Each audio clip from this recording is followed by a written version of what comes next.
निर्भीड निष्पक्ष वृत्तांकनाचा बुलंद आवाज राजसत्ता न्यूज।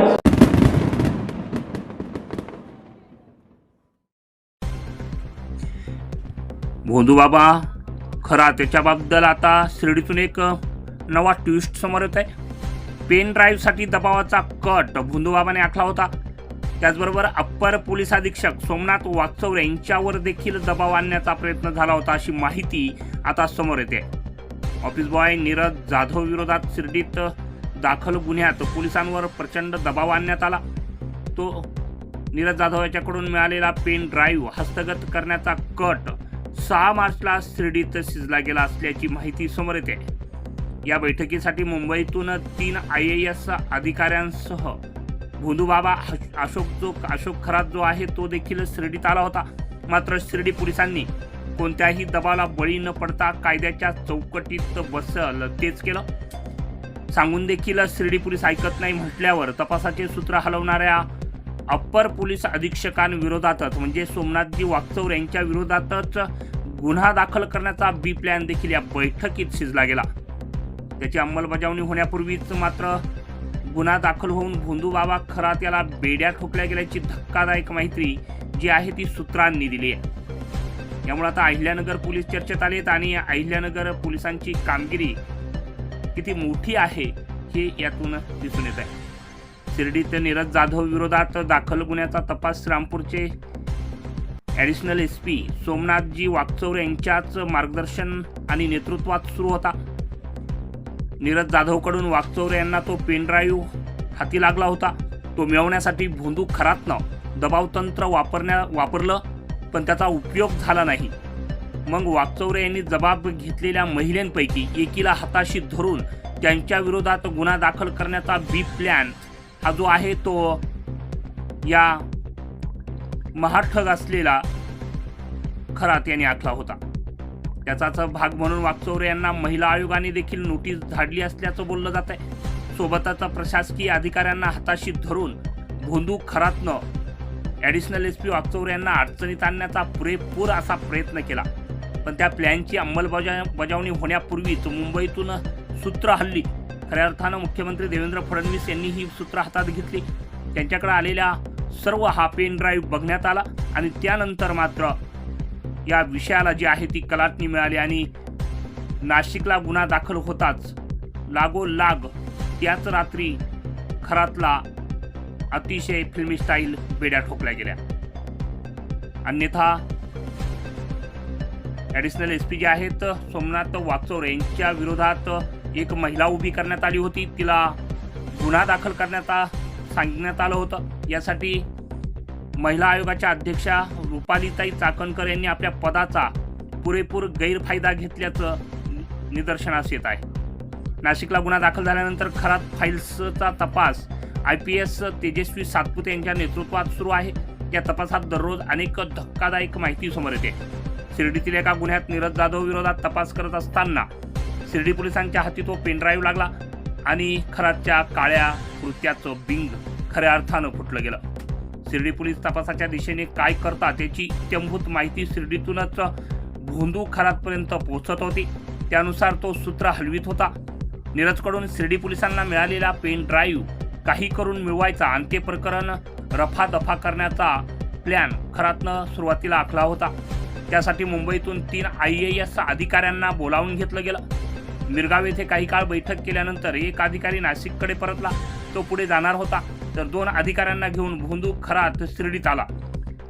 शिर्डीत दाखल गुन्ह्यात नीरजला गुंतवायचं आणि तो पेन ड्राईव्ह जो आहे तो घेऊन रफादफा करण्याचा कट शिर्डीत जी बैठक झाली त्यात शिजला गेला। त्यासाठीच प्रशासकीय अधिकाऱ्यांनी पोलिसांवर दबावाचा प्रयोग केल्याचं माहिती समोर येते। मात्र शिर्डी पोलिसांनी त्याला दाद दिलेली नाही आहे। शिर्डी पोलिसांनी ज्या महिलांचे जबाब घेतले त्यातील एकही महिलेला हाताशी धरून त्यातील जी एक महिला आहे तिला हाताशी धरून तपासी अधिकारी असलेले अप्पर पोलीस अधीक्षक सोमनाथ वागचौरे यांच्या विरोधातच गुन्हा दाखल करण्याचा बी प्लॅन या IAS अधिकाऱ्यांच्या मार्फत खरात याने केला। मात्र सोमनाथ वागचौरे यांच्या विरोधात गुन्हा दाखल करण्याचा बी प्लॅन त्यांनी तयार केला। मात्र मुंबईत वरिष्ठांकडे धाव घेत वाकचौरे यांनी खरात फाईलची इत्यंभूत माहिती त्या ठिकाणी दिली. त्यानंतर तातडीनं गुन्हा दाखल करण्याच्या हालचाली झाल्या आणि त्यातच रात्री भोंदू बाबाला बेड्या देखील ठोकण्यात आल्या.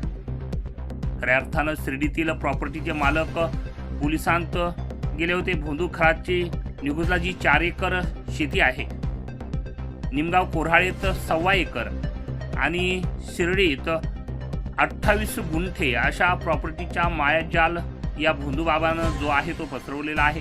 यातील एका प्रॉपर्टीचा मूळ मालक पोलिसांत गेला आहे. भोंदू खरातनं जमीन हडप केल्याचा त्याचा दावा आहे. मात्र तथ्य आहे की नाही याचा काही शोध लागत नाही. याचा तपास आता पोलिसच करतील. तो पोलिसांकडून सुरू आहे. मूळ मालकाच्या दाव्यात तथ्य आढळून आल्यास शिर्डीत भोंदू बाबा खरात याच्या विरोधात नवा फसवणुकीचा गुन्हा देखील दाखल होण्याची शक्यता व्यक्त होते. 40चे 58 झाले कसे? हा नवा पेन ड्राईव्ह बघा. शिर्डी पोलिसांना नीरज जाधवकडून मिळालेल्या पेन ड्राईव्हमध्ये तसले 40 व्हिडिओ होते. नाशिक पोलिसांच्या मते पेन ड्राईव्हमध्ये 58 तसले व्हिडिओ आहेत. 40 व्हिडिओंचे 58 झाले कसे? की नाशिक पोलिसांना आणखी एक पेन ड्राईव्ह मिळाला, त्यात ते 58 आणि शिर्डी पोलिसांना मिळालेले 40 असे 98 असे व्हिडिओ असण्याची दुसरी शक्यता देखील वर्तवली जात आहे. आणि याचबरोबर आता एक श्रीरामपूरचा भोंदू बाबा आहे, त्याचं देखील खरात कनेक्शन आहे असं समजलं जात आहे.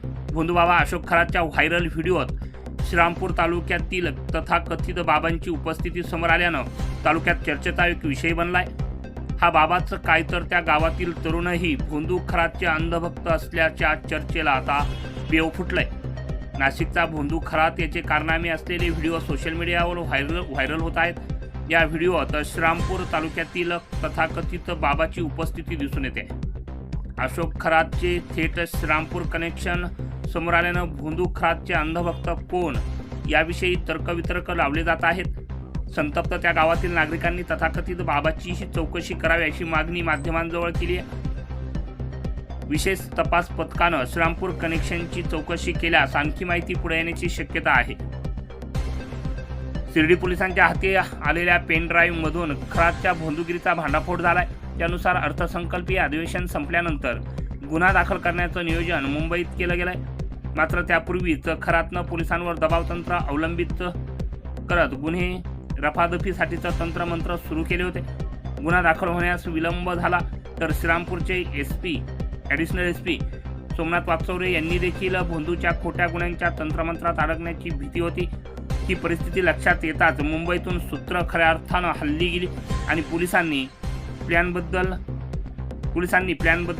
करत अधिवेशन संपवण्याची वाट न पाहता तात्काळ गुन्हा दाखल करण्याचा निर्णय घेतला आणि यातच भोंदू बाबा अडकला गेला. रात्रीतून भोंदू बाबाला बेड्या ठोकण्यात आल्या. त्यामुळे आता पोलीस प्रशासनावर देखील किती मोठ्या प्रमाणात दबाव हा जो आहे भोंदू बाबा खरात हा टाकत होता. काही IAS IPS अधिकाऱ्यांच्या माध्यमातून या ठिकाणी हा दबाव टाकण्यात येत होता.